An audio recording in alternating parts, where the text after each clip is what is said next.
rebels are using captured Syrian soldiers as human shields to ward off government attacks. This as Russia appears to change its support of Syrian President Bashar al-Assad. Joining us now is a member of the House Permanent Select Committee on Intelligence, Democratic Congressman Eric Swalwell. He has recently returned from a trip to Moscow. Congressman, thanks so much for being here on New Day. Tell us about your trip to Moscow and your meetings with the foreign ministry leaders. Good morning. Thank you, Allison. I was in Moscow about 3 weeks ago on an intelligence trip, and I met with folks from the Ministry of Foreign Affairs. My goal there was simple. First, to make sure that we have no mid-air incidents between Russian jets supporting the Assad regime and U.S. jets that are trying to take out ISIS fighters with our coalition partners. That's my first concern.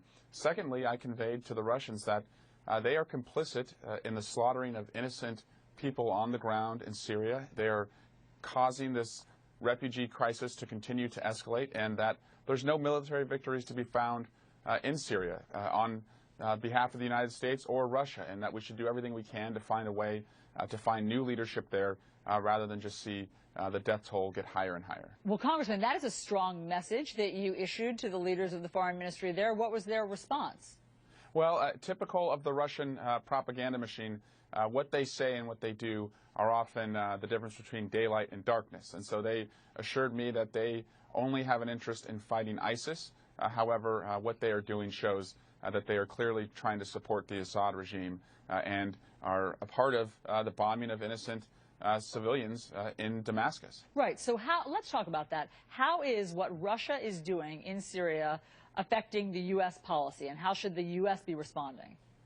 The U.S., I believe, needs to work internationally to remove Assad from power. We should not be sending additional U.S. forces on the ground to Syria without a clear mission.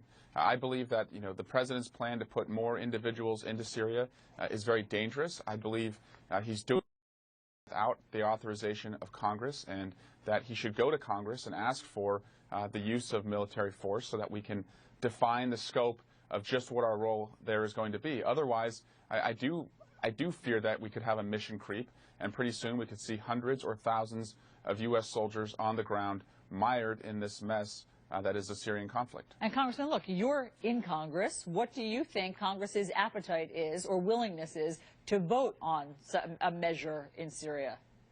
We should be guided by lessons from the past, and we know whether it's in South America, whether it's in Vietnam or other conflicts in the Middle East, that working with our international allies to find political solutions is always better than trying to go in and do it ourselves, especially with boots on the ground in these very uncertain areas where religious strife seems to predominate everything else. And so I'm very concerned about this, and I think Congress should define how many people we are sending in there, how long they're going to be there, and if that doesn't happen, I'm afraid of what could come next. Yeah.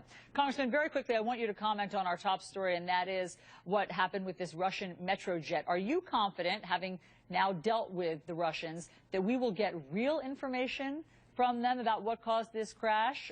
It's been suggested that they might engage in some sort of cover-up.